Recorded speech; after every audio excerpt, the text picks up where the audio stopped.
what could you do to improve yourself? Well, let's step one step backwards. The first question might be, why should you even bother improving yourself? And I think the answer to that is something like, so you don't suffer any more stupidly than you have to. And maybe so others don't have to either. It's something like that. You know, like there's a real injunction at the bottom of it. It's not some casual self-help doctrine. It's that if you don't organize yourself properly, you'll pay for it, and in a big way, and so will the people around you. Now, and you could say, well, I don't care about that, but that's actually not true. You actually do care about that, because if you're in pain, you will care about it. And so you do care about it, even if it's just that negative way, you know.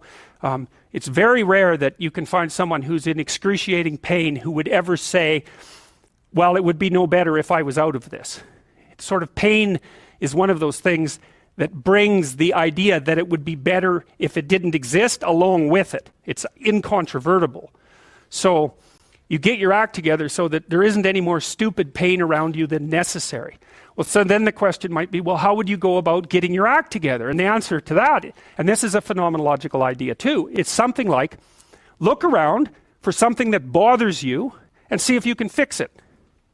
So now you think, well, let's say you go into you can do this in a room. It's quite fun to do it just when you're sitting in a room, like a room, maybe your bedroom. You can sit there and just sort of meditate on it and think, okay, if I wanted to spend 10 minutes making this room better, what would I have to do? And you have to ask yourself that, right? It's not a command, it's like a genuine question. And things will pop out in the room that you know, like there's a stack of papers over there that's kind of bugging you, and you know that maybe little order there would be a good thing, and you know there's some rubbish behind your computer monitor that you haven't attended to for like 6 months, and the room would be slightly better if it was a little less dusty and the cables weren't all tangled up the same way. And like if you allow yourself just to consider the expanse in which you exist at that moment, there'll be all sorts of things that'll pop out in it that you could just fix. And you know, I might say, well, if you were coming to see me for psychotherapy, the easiest thing for us to do first would just be to get you to organize your room. You think, well, is that psychotherapy? And the answer is, well, it depends on how you conceive the limits of your being. And I would say, start where you can start. You know, if something announces itself to you, which is a strange way of thinking about it, as in need of repair, that you could repair, then, hey, fix it. You fix 100 things like that, your life will be a lot different. You know, I often tell people too, fix the things you repeat every day, because people tend to think of those as trivial, right? You get up, you brush your teeth, you have your breakfast, you know, you have your routines that you go through every day. Well, those probably constitute 50% of your life. And people think, well, they're mundane, I don't need to pay attention to them. It's like, no, that's exactly wrong. The things you do every day, those are the most important things you do. Hands down. All you have to do is do the arithmetic.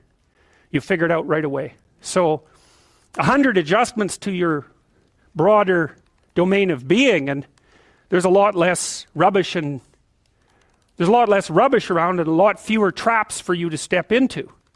And so that's in keeping with Jung's idea about erasing once you've got your mind and your emotions together, and once you're acting that out, then you can extend what you're willing to consider yourself and start fixing up the things that are part of your broader extent. Now, sometimes you don't know how to do that. So you might say, imagine you're walking down Bloor Street and there's this guy who's like alcoholic and schizophrenic and has been on the streets for 10 years. He sort of stumbles towards you and, you know, incoherently mutters something.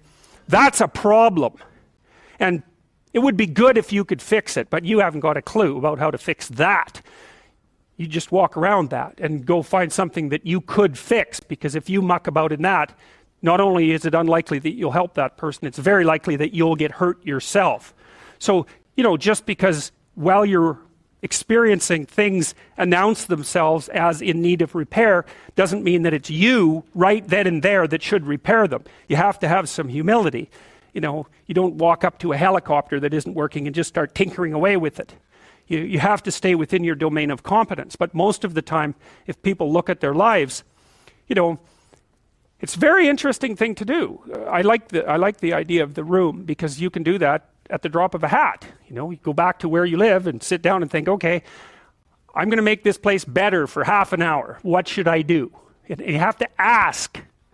And things will just pop up like mad. And it's partly because your mind is a very strange thing. As soon as you give it a name, a genuine aim, it'll reconfigure the world in keeping with that aim. That's actually how you see to begin with. And so if you set it a task, especially, you have to be genuine about it, which is why you have to bring your thoughts and emotions together, and then you have to get them in your body so you're acting consistently. You have to be genuine about the aim, but once you aim, the world will reconfigure itself around that aim, which is very strange. And it's technically true.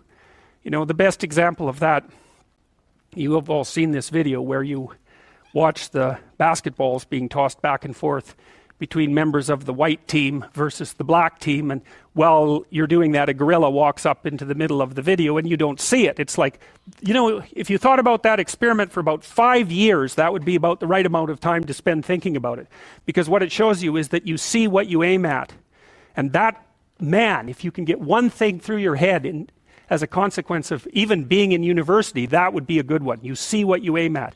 And so because one inference you might draw from that is, be careful what you aim at, right?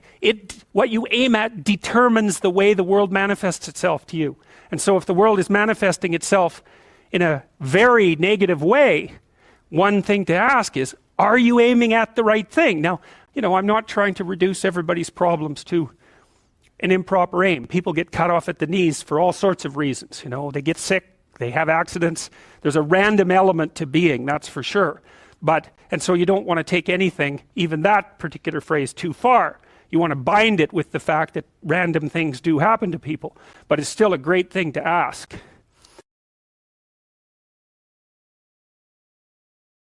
Your attention, for example, is mediated by unconscious forces. And you know that perfectly well. And this is another Freudian observation. You know, if you're sitting down to study, for example, your conscious intent is to study. But you know perfectly well that all sorts of distraction fantasies are going to enter the theater of your imagination non-stop and annoyingly. And there isn't really a lot you can do about that except maybe wait it out. You know, so you'll be sitting there reading and your attention will flicker away. You'll think about, I don't know, maybe you want to watch Jane the Virgin on Netflix or something like that. Or maybe it's time to have a peanut butter sandwich. Or you should get the dust bunnies out from underneath the bed. Or it's time to go outside and have a cigarette. Or maybe it's time for a cup of coffee. Or it's like all these subsystems in you that would like something aren't very happy just to sit there while you read this thing that you're actually bored by. And so they pop up and try to take control of your perceptions and your actions non-stop. Maybe you think, well, this is a stupid course anyways. Why do I have to read this damn paper? And what am I doing in university? And what's the point of life? It's like you can really get going if you're trying to avoid doing your homework. And then you might think, well, what is it in you that's trying to avoid? Because after all, you took the damn course and you told yourself to sit down. Why don't you listen? Well, because you're a mess. That's basically why. You haven't got control over yourself at all. And no more than I have control over this laptop. Okay, so there's the memory function of the unconscious, and there's the dissolutive function. That's an interesting one. The unconscious contains habits, once voluntary, now automatized, and dissociated elements of the personality, which may lead a parasitic existence. That's an interesting one. I would relate that more to procedural memory.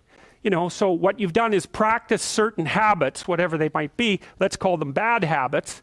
And you like those things to get under control, but you can't. So maybe when you're speaking, for example, you use like and you know, and you say a lot. And you've practiced that, so you're really good at it. And you'd like to stop it, but you don't get to because you've built that little machine right into your being, right? It's neurologically wired. And it's not under conscious control. And anything you practice becomes that. It becomes part of you, and that's another element of the unconscious, a different part.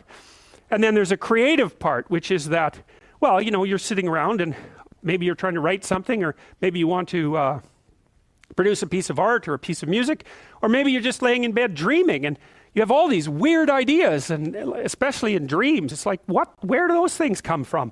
And even more strange, one of the things that's really weird about dreams, and almost impossibly weird, is that you're an observer in the dream. It's like a dream is something that happens to you. Well, you're dreaming it, theoretically, so how is it that you can be an observer? It's almost like you're watching a video game or a movie, but you're producing it, at least in principle, although the psychoanalysts would say, well, no, not exactly. Your ego isn't producing it. Your unconscious is producing it. It's a different thing. It's a different thing. And of course, Jung would say, well, it's deeper than that. The collective unconscious might be producing it. It's in some sense, it isn't you exactly, or it isn't the you that you think of when you think of you. And that's the ego from the Freudian perspective, the you that you identify with. That's the ego. And outside of that is the unconscious. The id, that's more the place of impulses. And you could think about those as the biological subsystems that can derail your thinking, right? And that govern things like hunger and sex and aggression and your basic instincts is another way of putting it. And it's a reasonable way of thinking about it because these are subsystems that you share with animals. You share them certainly with mammals. You share most of them with reptiles. You share a lot of them with amphibians, and even going all the way down to crustaceans. There's commonality, for example, in the dominance hierarchy circuits. And so these are very, very old things. And the idea that you're in control of them is, well, you're not exactly in control of them. And I would say the less integrated you are, the less you're in control of them, and the more they're in control of you. And that can get really out of hand, you know. You can be, like with people who have obsessive compulsive disorder, for example, which seems to be, I would say, the dissolutive elements in some sense of the unconscious, the way that it's portrayed here.